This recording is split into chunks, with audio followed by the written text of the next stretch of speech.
कक्षा 7 गणित के अध्याय 2 में आज हम अध्ययन करेंगे भिन्न एवं दशमलव का। सबसे पहले समझ लेते हैं भिन्न क्या होता है, फिर दशमलव। भिन्न का मतलब सीधा सीधा मतलब है अलग। भिन्न मतलब किसी भी चीज से अलग करना है ना। जैसे एक ये रोटी ले लेते हैं और इसको किसी दो टुकड़े कर दें, तो यहां से अगर हम दो टुकड़े कर दें तो ये इससे अलग हो गया। कितना अलग हुआ तो पहले देख लेते हैं कितने अलग हुआ है। दो टुकड़े में अलग हुआ है और कितने दो टुकड़े अलग अलग हो गए हैं तो कितने कितने हिस्से बन रहे हैं। एक हिस्सा इधर का बन रहा है और एक हिस्सा इधर का बन रहा है, ये भिन्न कहलाता है। तो अब लिखने का जो तरीका हमारा है ये, तो जब हम पहले तो ये करते हैं, समझते कि भिन्न को क्या जरूरी है ऐसा बांटना, वो ऐसा भी तो बांट सकते हैं, है ना। इतना भी तो बांट सकते हैं। तो ये बांटना भिन्न नहीं कहलाता है। भिन्न का मतलब होता है किसी भी चीज का बंटवारा करना, अलग करना। और अलग कितना करेंगे, कभी भी करेंगे तो बराबर बराबर करेंगे।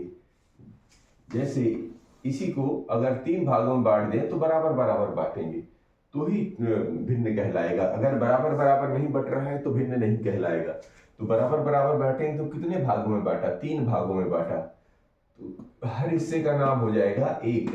अलग अलग हिस्से मिल रहे हैं तो 1 2 3, 3 हिस्से हैं तो 3 के इस तरह लिखेंगे। अब जो लिखने का तरीका ये होता है, तो ये ऊपर वाला जो अंक आता है, यानी ऊपर वाला अंक या हिस्सा जिसे बोलते हैं अंश, ऊपर वाले हिस्से को क्या बोलते हैं, अंश। जैसे एक अंश ये बना, एक अंश ये बना, कुल कितने हिस्से बने, 2। तो जो कुल हिस्से बनते हैं उसको बोलते हैं हर। तो जो भी ऊपर वाला लिखा जाएगा इसे बोलेंगे अंश, और जो जितने हिस्से किए जाएंगे उसे कहेंगे हर। और जब सीधी सीधी कर क्या रहे हैं, बंटवारा ही तो कर रहे हैं, बांट रहे हैं, तो जो बीच वाली लाइन लिखते हैं इसको हम बोल देते हैं बटा या बटे, यानी बांट ही तो दिया आपने। तो भिन्न का मतलब होता है बांटना या बंटवारा, लेकिन कितना कैसा बंटवारा, बराबर बराबर बंटवारा। अब भिन्न जो होती है, जब बराबर बराबर बंटवारे होगा तो कई प्रकार का उसका हिस्सा निकल के आएगा। तो यानी कि भिन्न जब देखेंगे तो इनका आगे चल के अभी हम पूरा इसका विधिवत अध्ययन करते हैं। तो एक कहलाएगा सम भिन्न या उचित भिन्न, सम भिन्न या उचित भिन्न, और एक होता है विषम भिन्न, विषम भिन्न। अब ये क्या होते हैं जरा अच्छे से समझ लेते हैं कि सम भिन्न का मतलब होता है जिसका ये जो अंश भाग है, मतलब जो हिस्सा है, बंटवारा कई मतलब बांटा कई, हर कई चीजें बनाई गई, लेकिन उसका जो अंश है वो इस हर से छोटा होता है। यानी कि अंश जब हर से छोटा होता है तो उचित भिन्न कहलाएगा, और अंश यदि हर से बड़ा हो जाए तो विषम भिन्न बनेगा। अब इसी विषम भिन्न का नाम फिर बाद में चल हम लोग करेंगे। इसी विषम भिन्न से एक और भिन्न निकलेगी, उसे मिश्रित भिन्न करेंगे। तो भिन्न का मोटा मोटा अर्थ ये हुआ। अभी इस पर विस्तृत हम लोग अध्ययन और करेंगे। और दशमलव का मतलब होता है जैसे भिन्न में अंदाज से टुकड़े करने, 2 3 4 जैसे भी हिस्से हो सकते हैं वैसे करते हैं। लेकिन दशमलव का मतलब होता है 10 भाग, किसी भी चीज के 10 भाग करना है। जैसे यहाँ पे 2 2 4 2 6 2 8 और 2 10 ऐसे, लेकिन ये भी बराबर बराबर होने चाहिए तो दशमलव कहलाते हैं। समझ में है। तो अब हम एक एक करके पहले भिन्न के कुछ महत्वपूर्ण बिंदु हैं उनको लिख लेते हैं और समझ लेते हैं, नोट कर लेते हैं, जिससे वो बार बार काम आएंगे। फिर हम लोग दशमलव पर चलेंगे। अब इन्हें देखिए, जैसे तो भिन्न के बारे में कुछ चीजें लिख लेते हैं, उनको याद भी कर लेते हैं। तो क्या भिन्न को 2 संख्याओं से लिखकर निरूपित करते हैं। कैसे लिखते हैं, एक संख्या को दूसरी संख्या के ऊपर लिखते हैं और इन्हें क्षैतिज रेखा, यानी ये रेखा ले लेते हैं, क्षैतिज रेखा, इसके ऊपर एक अंक लिखेंगे, एक अंक नीचे लिखेंगे, तो हम कहेंगे कि भिन्न हो गया। और जो ये क्षैतिज रेखा है जिससे अलग कर रहे हैं इसे हम बटा कहते हैं। ये अभी हम लोगों ने समझ लिया है, इसी को लिख भी लिया है। अब भिन्न का अर्थ क्या हो गया, ये भिन्न कोई चीज जब कहलाएगी जब अंश बटे हर, ये अंश और बटे हर, अंश ऊपर और बीच वाली लाइन बटे और हर, यानी बटे के ऊपर वाली राशि को अंश और बटे के नीचे वाली राशि को हर कहते हैं, ये भी नोट कर लेते हैं। अब फिर आगे भी पढ़ा था हम लोगों ने उचित भिन्न। उचित भिन्न का मतलब होता है ऐसी भिन्न जिसका अंश यानी कि ऊपर वाला हिस्सा उसके हर से यानी नीचे वाले हिस्से से छोटा होता है, तो उचित भिन्न कहलाती है। अब उदाहरण के लिए देखिए 1/2, एक जो है 2 से छोटा है, 2/3, 2 जो है 3 से छोटा है, 3/4, 3 जो है 4 से छोटा है।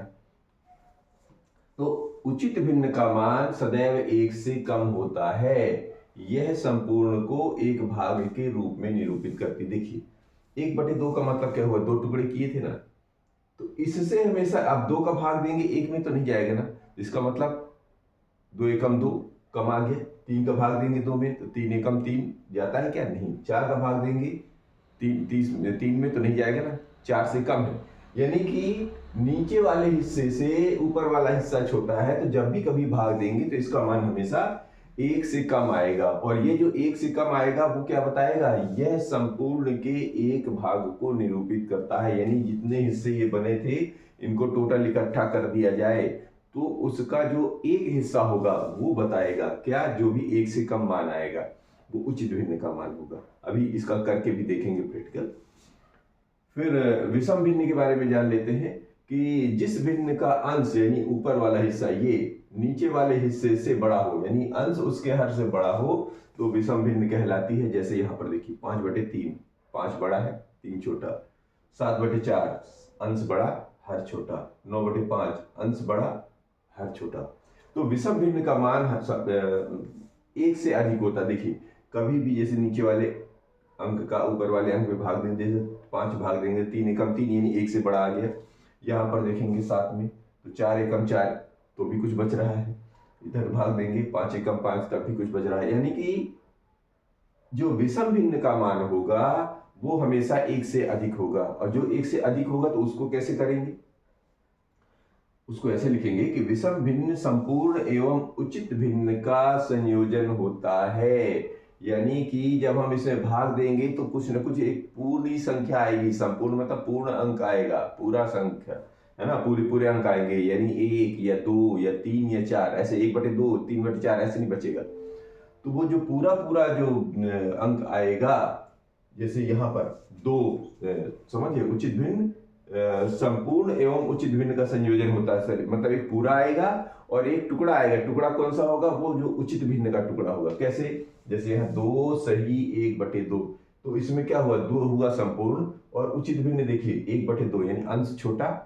हर बड़ा, समझ रहे हैं, अंश छोटा हर बड़ा। यहाँ पर देखेंगे 3 सही 1/4, 3 संपूर्ण 1/4 मतलब अंश छोटा हर बड़ा। तो 2 चीजों का संयोजन है। इसे जब ऐसा स्थिति आ जाए तो हम कह देते हैं कि ये जो स्थिति है इससे भिन्न को, भिन्न तो वही है विषम भिन्न, पर अब इसे क्या बोलेंगे, इसे बोलेंगे अब हम मिश्रित भिन्न। क्या बोलेंगे, मिश्रित भिन्न बोलेंगे। तो इसी तरह कुछ बिंदु और भी हैं, उन्हें भी नोट करते हैं।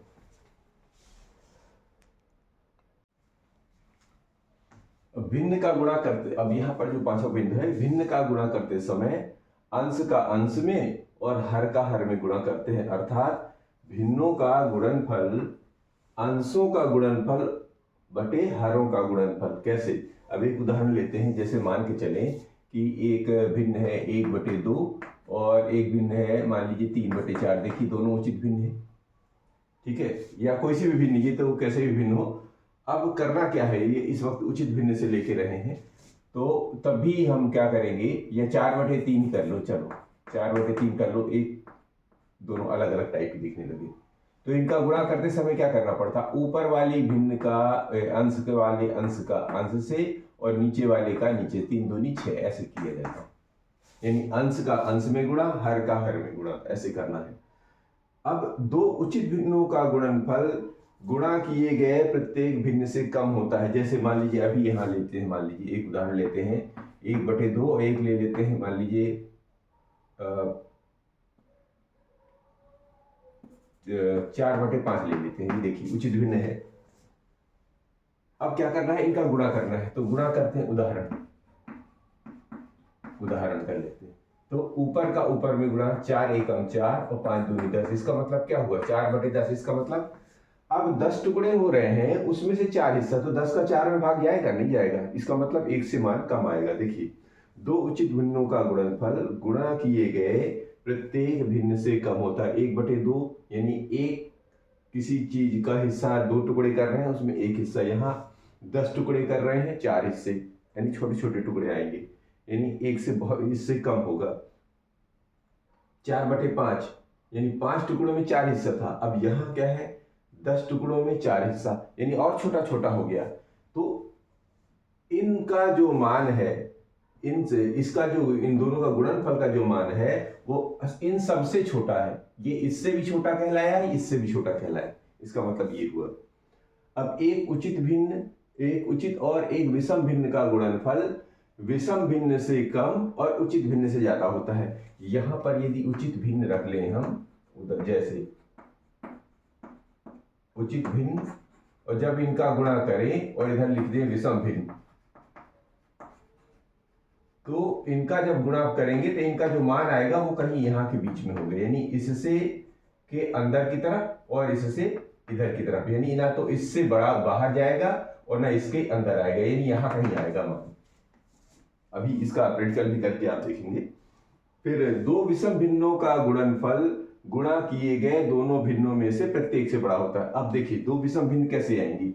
विषम भिन्न मान लीजिए एक है 5/3 तथा 7/4 ले लेते। तो इनका गुणा कैसे करेंगे, इनका गुणा करेंगे 5/3 में 7/4 का गुणा करें तो 7 पन्ना 35 और 4 3 12। देख लीजिए, इससे भी ये बड़ा हो गया, इससे भी ये बड़ा हो गया। 3 में से 5 हिस्से, 7 में से 4 में से 7 हिस्से अंश, और यहाँ 12 में से 35, यानी ये मान बढ़ता ही जा रहा है। तो इसका मतलब ये हो गया कि दो विषम भिन्नों का जब भी गुणन करेंगे तो गुणनफल इन दोनों भिन्नों के से इससे भी बड़ा होगा, इससे भी बड़ा होगा, ऐसे आएगा। अब एक दो बिंदु और नोट कर लेते हैं।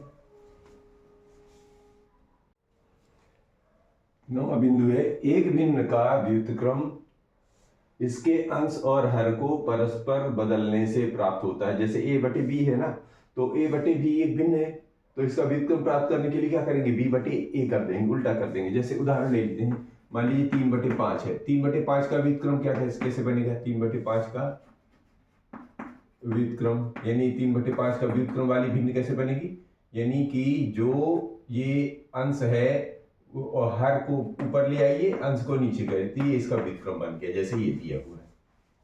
इसी तरह इसमें क्या है, भिन्नों का भाग देने के लिए भाग के चिन्ह को गुणा में बदलकर और भाग के चिन्ह के बाद वाली भिन्न को उलट देते हैं। अर्थात एक भिन्न को दूसरी भिन्न से भाग करने के लिए हम पहली भिन्न को दूसरी भिन्न के व्युत्क्रम से गुणा करते हैं। एक उदाहरण लेते हैं, मान के चले कि एक है 3/5 एवं या 3/5 में भाग देना है 4/3 का, मान लीजिए।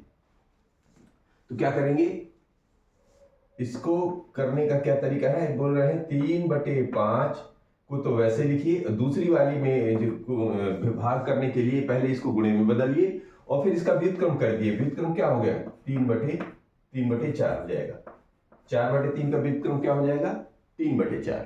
बात समझ रहे हैं। फिर क्या हो जाएगा, ऊपर ऊपर का गुणा कर लेंगे और नीचे नीचे का अलग गुणा कर लेंगे, तो इस तरह भाग निकल आएगा। एक और उदाहरण लेते हैं, मान लीजिए 1/2 है, उसको भाग देना है मान लो 5/7 से। क्या करेंगे, 1/2 को नहीं बदलेंगे, 1/2 वैसा ही रहेगा, भाग वाले चिन्ह को गुणा का चिन्ह बदल लगाएंगे और 5/7 को व्युत्क्रम कर देंगे। व्युत्क्रम मतलब 7 ऊपर 5 नीचे। अब इसका मान कैसा हो जाएगा, अब ऊपर ऊपर का गुणा हो जाता है, नीचे नीचे का गुणा हो जाता है। जैसे यहाँ पर भी कर दीजिए, 3 का 3 में गुणा 9 हो जाएगा और 5 का 4 में गुणा 20 हो जाएगा। ऐसे इसको हल करना है।